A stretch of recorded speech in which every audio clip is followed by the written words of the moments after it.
last week we were in a position where there was certainly some pretty loud warning signals, but the weekend it got worse. A loss to Brisbane at home. This is a Perth team that's now 2-5 on the season. None of the numbers look good. We mentioned it last week, but the locals are very, very restless. Hutchie is out there and he's needing to put statements out to the media because this is just literally an unprecedented situation that this franchise finds itself in.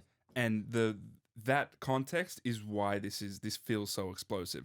It's because they're coming off the history that they have going to the playoffs a billion times before missing it ever since this new ownership and this new management came in. That doesn't help. The passion of the fan base doesn't help. The fact that they're vocal both in the stands and on socials is, again, none of this is helpful, right? And then it gets even worse when you have Bryce Cotton's wife coming out and saying things publicly too. And so some of the frustrations that are brewing inside the team and within that franchise are bleeding out into the public. And so none of this feels healthy. And that's just the sort of the vibe around the team. That's the cultural stuff that it feels like. That's not even talking about the basketball stuff, which also doesn't feel healthy or sustainable in any way. And so we look at some teams and we think, okay, these teams are redeemable. There are some indicators here that we really like. There really aren't many indicators in Perth that I like right now. So this game on Friday night against Brisbane. Now, keeping in mind that I'm getting a little bit older, Olgs, and the 11:30 finishes are tough for me, all right? I'm an old man. Sometimes I wake up in the morning and I like to watch these games again. We watch sports for our job. This time, it's fine. I turned off this game at halftime in disgust. Perth I couldn't even believe what I was seeing for a team that came into this game under fire at home, another massive crowd. The way they started this game, it looked like they might be stuck on 3 points at quarter time. Guys were just walking up the court and just launching threes, some of them not even hitting the rim. It does not look like a team on the floor. This looks like 5 guys at any given time that are just out there playing for themselves. Nobody looks happy.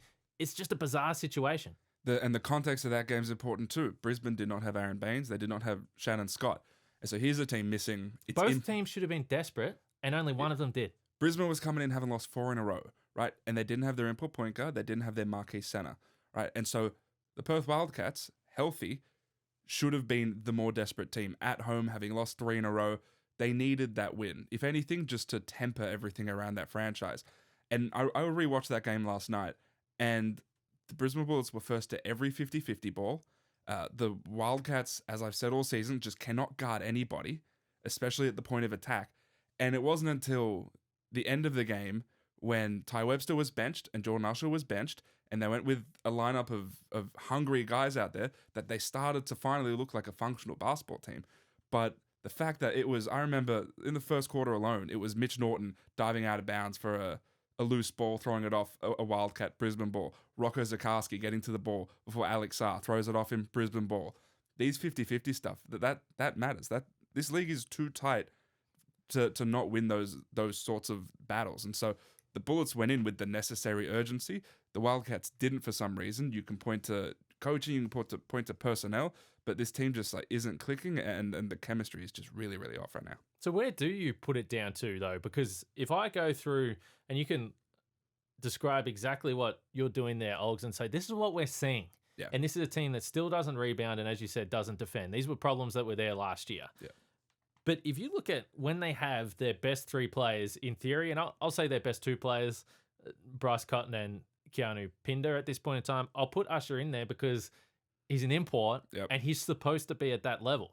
So when you've got Usher, Cotton, and Pinder on the floor, 248 possessions so far this year, they're getting outscored by 18.3 points per 100. So they're getting dominated when their best players are on the floor. Yeah. And just on an individual level, the numbers are ugly for Jordan Usher. Now, he had 35 points in the season opener. They beat Tassie at home. But since then, it has been disastrous. And there's been some games where, say what you want about plus minus, they are just not having a good time when he's been on the floor. That's just the fact so far. Yeah, it just doesn't look like Usher and Bryce Cotton can share the floor together.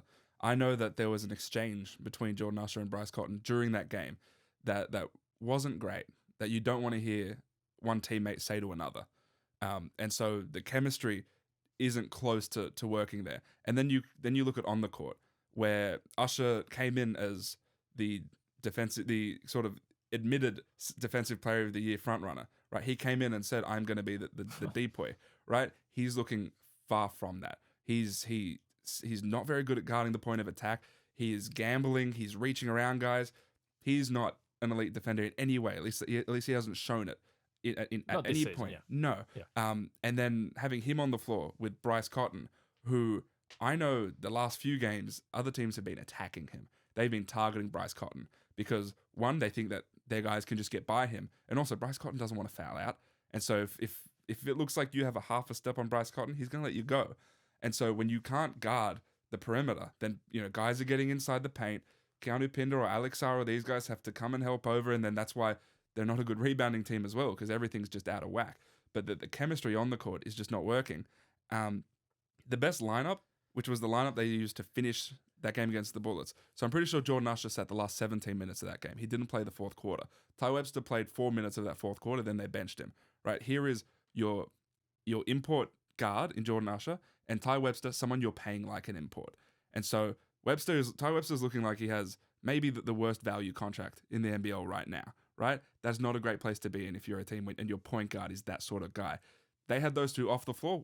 Corey Webster was on. Christian Doolittle was playing the 3. Hiram Harris was on the floor. And all of a sudden, you have guys who can guard. They can switch a bunch of actions. And you've got connectors on the offensive end. And so all of a sudden, Bryce was getting decent looks and Corey Webster was getting decent looks. They just haven't, I don't think they've deciphered the best lineups to be successful out there.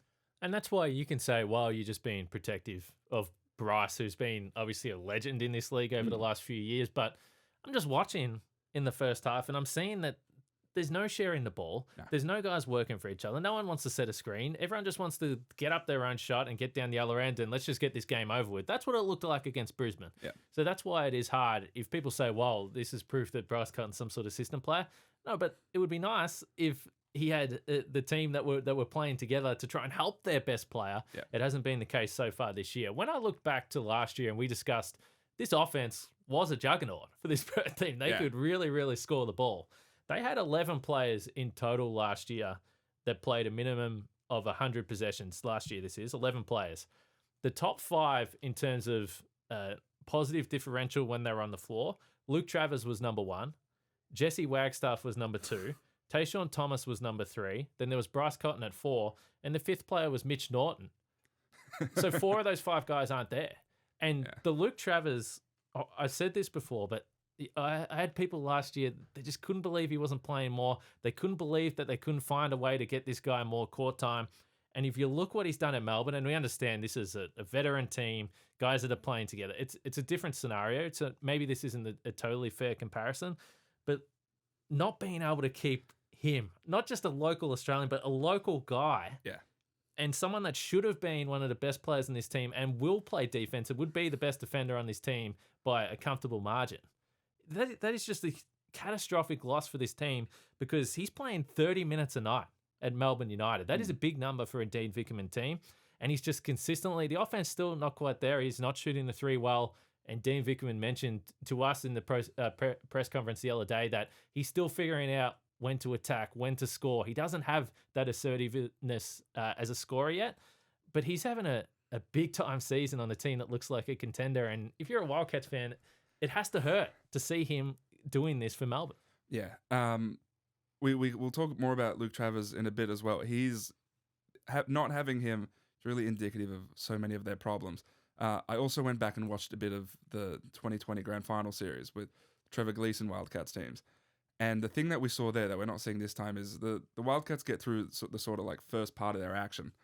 And then back then, you would have a Mitch Norton or a Luke Travers or a Jesse Wagstaff who would then sort of facilitate the counters and the next part of the action. And maybe the ball is on the strong side, and on the weak side, you got some action to get Bryce open again, right? They're not doing that this time.